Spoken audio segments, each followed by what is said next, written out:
여러분들 자녀분들이 유튜브 보는 것보다 저는 김용시 무협소설 보는 거를 추천합니다. 왜냐면 이걸 읽으면은 중국 역사나 동아시아 역사에 정통을 하게 돼 있습니다. 제가 세계에서 한 문제도 틀려본 적 없거든요. 학교 다닐 때. 저는 김용시 소설이 그중에 그 지분의 50%는 차지해요. 여하튼 간에 그 사장님한테 이렇게 여쭤봤거든요. 사장님, 그렇게 해서 창업을 하면 어떻게 되죠? 망하죠. 장사가 안 되죠. 네, 그렇죠. 제가 그래서 이 소설을 10부작이니까 읽기 싫으시잖아요. 그래서 내용을 요약해 드릴게요. 주제는요,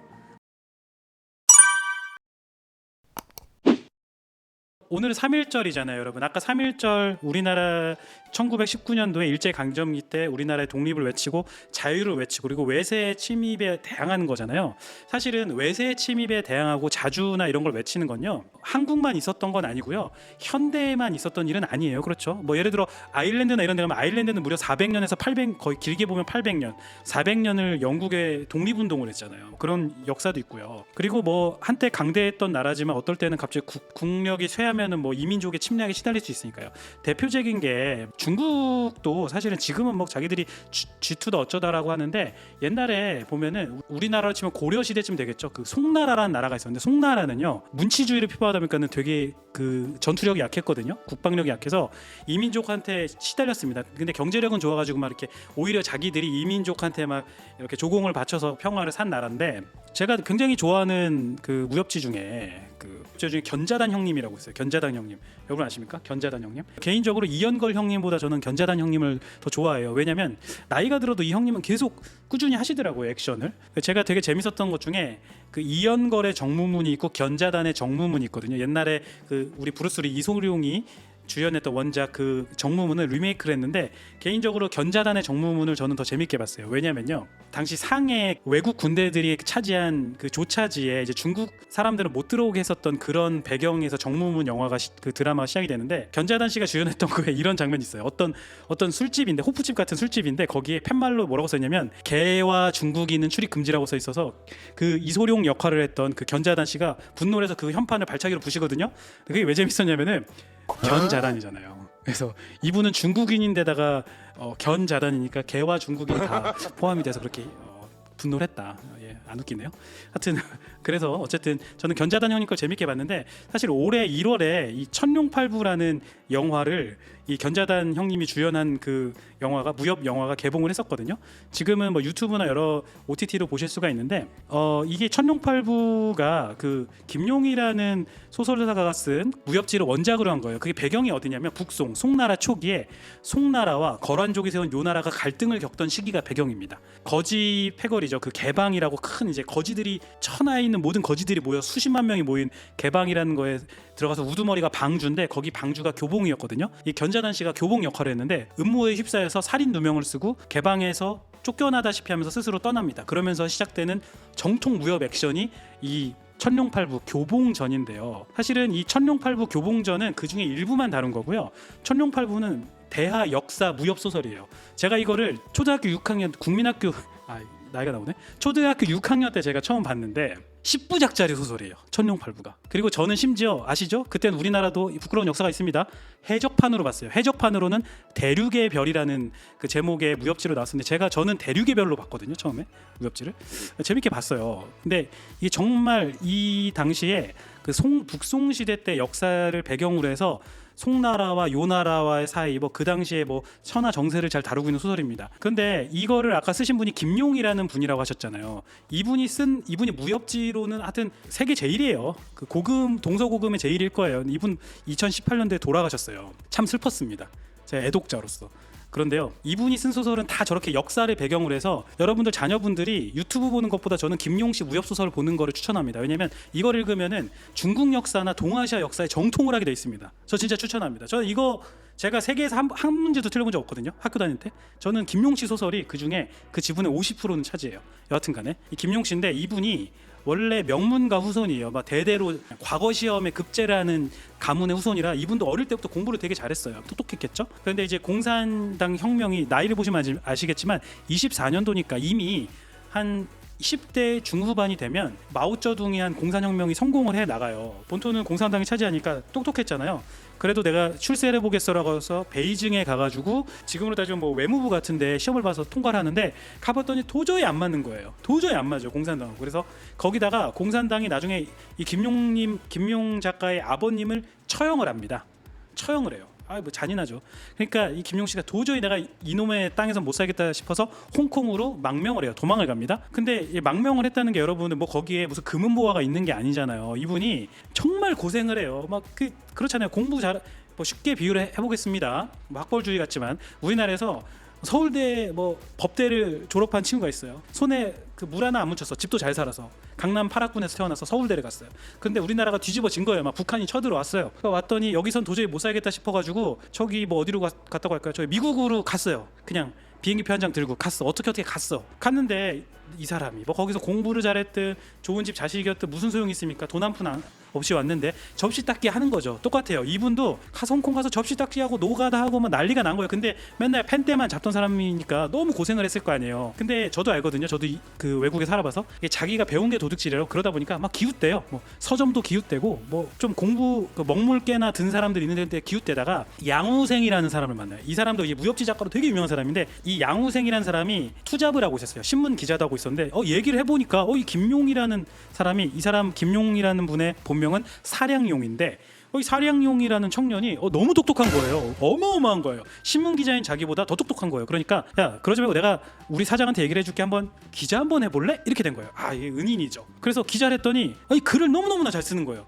기자를 하긴 또 아까워. 그래서 양우생이 또 꼬셔요. 야 용아 너 그러지 말고 소설을 한번 써볼래? 사실 내가 이렇게 몰래 사장 몰래 투잡을 하고 있거든? 뭐 이러는 거예요. 그래서 그래 형님 제가 한번 써볼까요? 그래서 소설 한번 딱 씁니다. 그때 쓴 소설이 서검은구록이면 그럴 텐데 이게 배경이 재밌어요. 뭐냐면 여러분 혹시 동아시아 역사를 좋아하시는 분은 아실 수도 있는데 명나라가 청나라에 멸망을 하잖아요. 그런데 명나라가 허무하게 멸망을 했지만 사실은 원래 그러진 않고요. 훌륭한 우리나라로 치면 이순신 장군, 권율 장군 같은 분들이 있었는데 이 명나라 조정 환관들이 다 쳐낸 건데요. 특히나 명나라 최후의 장수가 누구냐면 원숭안이라는 장군이 있습니다. 되게 유명해요. 여러분 나중에 유튜브에서 원숭안 쳐보시면 재밌는 컨텐츠가 막 많이 나와요. 근데 어쨌든 간에 이 원숭안이라는 장군이 있었는데 이분이 요동 쪽을 그 만리장성을 방어를 해서 누르하치 있죠. 그 후금 나중에 청나라가 되는 우리나라에도 쳐들어왔죠. 누르하치나 그 아들 홍타이지가 원숭안이 살아있을 때는 만리장성으로 넘지를 못했어요. 그랬는데 이 명나라 조정에서 멍청하게 이간질에 넘어가가지고 이 원숭안을 다 죽여버립니다. 일가족을 다 죽여버려요. 그런데 이제 김용 씨가 쓴 서검은구록은 배경이 뭐냐면 사실은 아들이 한 명 살아 있었다. 숨겨둔 아들이 여기서 시작합니다. 그래서 지금 원숭안의 그 숨겨둔 아들이 뭐랄까 중국은 항상 그래. 무협지의 내용은 이런 겁니다. 사실은 되게 잘 나가던 대갓집 자녀였는데 집안이 시몰살을 당해요. 그럼 어떻게 해요? 무림으로 숨어들어요. 강호로. 근데 얘가 이제 잘 나가는 집 애고 또 천재야. 막 타고났어. 우리 치면 뭐예요? 박태환이야, 뭐 박지성이야, 손흥민이야. 타고났어요. 그러니까 무림에 갔더니 이제 그 무림의 고수가 보더니 야 너는 내 제자가 되어야 이렇게 되는 거예요. 그래서 짠 이렇게 되면 이제 어떻게 됩니까? 또 심지어는 그 스승의 내공을 또 전수를 받아 막 이렇게 아시죠? 스승은 막 70대 80대 때 천하제일 고수가 됐는데 얘는 20대 때 천하제일 고수입니다. 막 뭐 그런 거예요. 하여튼 원숭안 아들이 그렇게 해서 이미 청나라 천하인데 복수를 하려고 그런 거예요. 그 당시에 이제 그 강희제죠. 강희제를 뭐 죽이려고 그러고 뭐 이런 내용이 나오다가 나중에 이제 허무함을 깨닫고 뭐 강호로 떠나고 이런 내용으로 가겠죠. 그 내용이 서검은구록인데 역사를 배경으로 했습니다. 근데 이게 이 김용이 이걸 써서 대히트를 칩니다. 얼마나 히트를 치냐면요. 신문사를 때려치워요. 지금으로 비유하면 뭡니까? 비트코인을 했는데 떡상했어요. 그래가지고 때려치워요. 그래가지고 여하튼간에 그 때려치우고 일을 안 할 수는 없잖아요. 그래서 이럴 것 같으면 내가 이 돈을 종잣돈으로 내가 회사를 차려야지라고 신문사를 차립니다. 지금으로 따지면은 방송국을 차린 거예요. 그게 뭐냐면 명보입니다. 밝은 명자를 써서 명보를 창립을 해요. 딱 그 차리면 자기가 이제 인세를 다 모은 돈으로 이제 딱 넣은 거죠. 쫙 하고 아주 야심차게 쫙 했습니다. 제가 아까 이 대목에서 이거 사장님한테 여쭤봤거든요. 그 사장님한테 이렇게 여쭤봤거든요. 사장님 그렇게 해서 창업을 하면 어떻게 되죠? 망하죠. 장사가 안 되죠. 네, 그렇죠. 자, 훌륭한 언론인이 되고 싶었지만 장사가 안 됩니다. 신문이 안 팔려요. 누가 사겠어요? 거기도 신문 지금보다 신문이 훨씬 많을 때예요. 방송이 없으니까 난리가 납니다. 신문이 안 팔려. 그래서 어떡하지? 부수를 늘리고 독자를 끌어내는데 어떡하지 하다가 잘 아시죠, 여러분? 배운 게 도둑질이에요. 배운 게 도둑질이잖아요. 저도 원래 옛날에 방송국 다녔거든요. 그러니까 이거 하고 있잖아요. 배운 게 도둑질이에요. 그래가지고 이분이 어떻게 하냐면 자기 신문을 팔기 위해 신문에 이렇게 매주 한 토막씩 짤막짤막하게 무협 소설을 연재를 해요. 연달아서. 그러니까 이걸 보고 싶으면 이걸 사세요죠. 그 우리나라도 그런 거 있었잖아요. 뭐 장길산, 임꺽정 같은 소설이 그렇게 한 거래잖아요. 근데 이게 너무 인기가 많아서 그랬다 그러죠. 황석영 씨가 이렇게 전국을 여행할 때인데 이거 펑크 나면 안 되니까 전화로 한자 한자 불러줬대요. 너무 인기가 많아서. 똑같은 겁니다. 그것보다 뭐 몇십 배 인기가 많았던 거예요. 그 무협 소설을 신문에 연재했는데 대박이 납니다. 훌륭한 언론인이 되고 싶었는데 훌륭한 무협 작가가 됐어요. 그래서 이분이 계속 거기다 쓰거든요. 그래서 무협 소설이 대박이 나고요. 그러니까 회사가 대박이 나요. 왜냐면 그걸 읽으려면 신문을 사야 되잖아요. 난리가 납니다. 그래서 59년도에 명보를 창간했는데 그 뒤에 명보, 만보, 석간지를 창간하고요. 월간 명보를 창간하고요. 주간 명보, 다 명보예요. 하여튼 회사를 4개를 더 차립니다.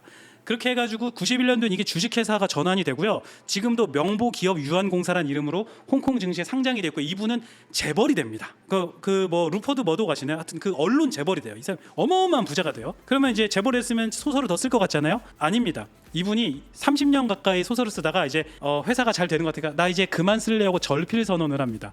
저는 안타까웠어요. 더 보고 싶은데. 최후의 작품이 녹정기입니다. 녹정기는 아시는 분 있어요?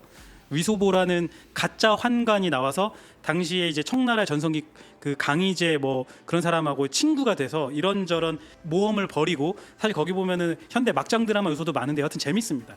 그 18권짜리인가 그런데 하여튼 재미있습니다. 재밌게 보실 수 있어요. 뭐 여하튼 그랬습니다.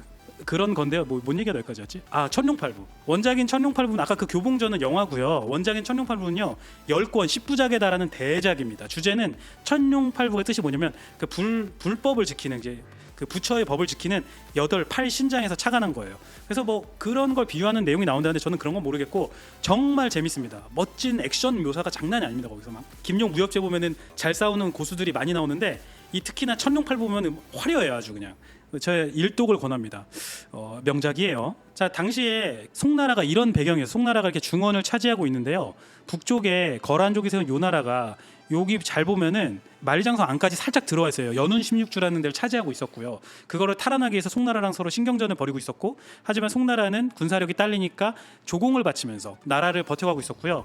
왼쪽에 서하, 탕구투족이 세운 서하가 있었고요. 서하가 비단기를 장악하고 여기도 번영을 하고 있었고요. 또 그 밑에 가면 지금은 중국에 복속됐지만 티베트, 토번이라는 국가가 있었고요. 토번에서 잘 싸웁니다. 여기 무협지 보면. 그리고 여기 보면은 대리라고 조그만 나라 나오죠. 우리나라 고려 나오는데 고려랑 비슷한 이 대리국에 나오는데 대리국도 황제를 진행했는데 거기에 또 황자가 주인공 중에 한 명이에요. 이런 배경인데 주인공이 이 주연이 삼형제입니다. 근데 친형제가 아니고 의형제예요. 중국 애들은 꼭 그런 거 있어요. 그 의형제를 맺으면 3명이 맺어야 돼. 도원결이 몇 명이에요? 3명이잖아요. 꼭 3명이어야 돼. 얘네들은 4명 되면 안 돼요. 3명, 4명째부터는 쩔이라 그러면 안 되구나. 4명째부터는 얘는 중요한 애가 아니에요. 3명. 아까 말했던 견자단 씨가 주연한 그 교봉전에 나오는 주인공이 교봉이고요.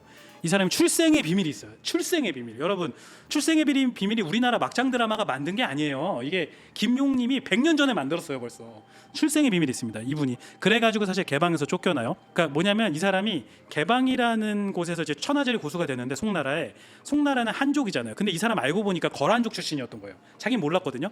그러니까 민족이 다르다고 막 핍박을 합니다. 그래서 벌어지는 일이고요. 밑에 보면 두 번 이제 단인데 얘가 이제 삼형제 중에 막내인데 그 아까 봤던 그 대리국 있죠. 대리국의 황손입니다.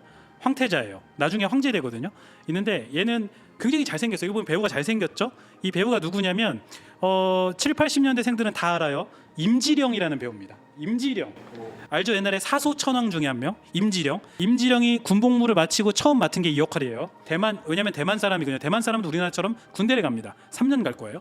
어쨌든 단의 역할을 그 임지령이 맡았는데 여기서 단야는 잘생기고 막 똑똑하고 그런데 무공을 익히기를 싫어서 가출을 합니다. 그런 애예요. 그리고 세 번째 얘가 둘째인데 허죽 누구냐면 소림사 승려인데 파괴승이에요. 자기는 누구보다 불심이 깊은데 어찌 하다가 그 5개라는 게 있거든요. 뭐 살개, 새개, 주개, 육개 이런 게 있거든요. 그러니까 고기 먹으면 안 되고 술 마시면 안 되고 뭐 여자 만나면 안 되는데 그걸 다 어겨요. 이 사람이 자기 의지로 어긴 건 아니에요. 그러니까 파괴승이 됩니다. 근데 이 셋이 무공이 제일 세요. 나중에 가면 이들이 막 펼치는 그 모험과 이런 얘기가 펼쳐지는 게 천룡팔부인데요. 사실은 여기 보면은 천룡팔부 보면은 이제 인간의 막 욕망들을 다뤄요. 아까 천룡팔부가 불법을 수호하는 8신장에 대한 얘기라고 그랬잖아요. 그게 뭐냐면 8신장들이 결국에 인간 세상에 나오는 탐욕과 욕망과 그런 것들을 다루는 걸 말하는 거거든요. 상징들이 나오는데 제가 아까 뭐랬습니까? 네 번째 인물부터는 문제가 있다 그랬죠. 자, 조연 중에 제일 센 애가 있어요. 모용복이라고. 그 소설의 그 묘사로는 정말 잘생기고 무공도 교봉이랑 비슷하대요. 그래서 별명이 북쪽에는 교봉이고 남쪽엔 모용복이다. 그래서 북교봉 남모용인데 얘가 엄청 잘 써요. 근데 얘가 뭐냐면 여기 보면 아시겠지만 우리 가문은 연나라의 황족이조라고 돼 있어요. 옛날에 모용성은 선비족이거든요. 선비족이 옛날에 그 5, 16국 시대 때 그 중국의 북쪽을 지배했잖아요. 자기가 그 황손이라는 거예요. 그래서 늘 이런 거 미친 놈이에요. 그래서 자기가 막 언제든지 황제가 돼야 된다고 막 난리를 치는 놈입니다. 이 놈이 막 그런 놈이 나와서 이 삼형제를 계속 괴롭혀요. 엄청 괴롭힙니다. 하여튼 네 번째가 문제예요. 제가 그래서 이 소설을 10부작이니까 읽기 싫으시잖아요. 그래서 내용을 요약해 드릴게요. 주제는요, 모순된 상황에 처한 인간들의 모습을 무협지라는 걸로 재밌게 보여줍니다. 자, 아까 말했던 교봉, 나중에 소봉이 됩니다. 자기 친아버지를 찾아서. 자, 천하 대협이고 무공이 가고 애국자인데, 송나라 애국자인데, 하지만 버트 거란족이에요. 우리로 비유를 하면 뭐냐면 내가 독립투사였는데 알고 보니까 나 일본 사람인 거야. 그런 겁니다. 두 번째 허죽, 소림사 승려고 불심이 누구보다 깊고 너무 좋은 사람이에요. 그런데 아까 말했죠, 파괴승이에요. 모든 계율을 다 어깁니다. 모순됐죠? 단예, 대리국 황자예요. 그리고 문학소년인데 나중에 얘가 무공이 최강이 돼요. 누구보다 잘 싸워요. 모순적이죠? 모용복, 연나라 황손이고 권력욕이 강해요. 근데 이 중에서 제일 쩔이에요. 이게 되게 모순적입니다. 이게 내용이. 여하튼 그래서 천룡팔부를 보시면 재밌고, 그 중국 사람들이 갖고 있던 역사관이라고, 외세에 대한 역사관도 알 수 있어요. 그 송나라 시대를 많이 다루는 게 송나라 때가 약했거든요. 사실은. 그래서 중국 사람들이 그러는 컴플렉스가 좀 있어요. 그래서 이런 거 얘기하면 기분 나빠하거든요. 여하튼 그런 거 중국 친구랑 얘기하고 싶으면은 주제를 얘기하지 마시고 천룡팔부 읽어봤니? 뭐 이런 식으로 얘기를 돌리시면 싸우지 않을 수 있습니다.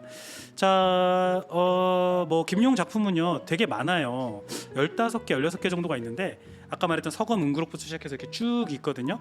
재미있는 게 요거로 시를 썼대요. 김용이 14개 소설 첫 글자를 따면 비설련 천사백록 소서신협 의벽원이라는 식구를 썼는데, 뭐 멋있게 썼는데 내용은 읽어보시면 될 것 같고, 네, 그렇습니다. 네, 무협지를 제가 좋아해서 오늘 3.1절이라 가지고요, 그 외세에 대항하는 그 무협지를 한번 제가 다뤄봤습니다.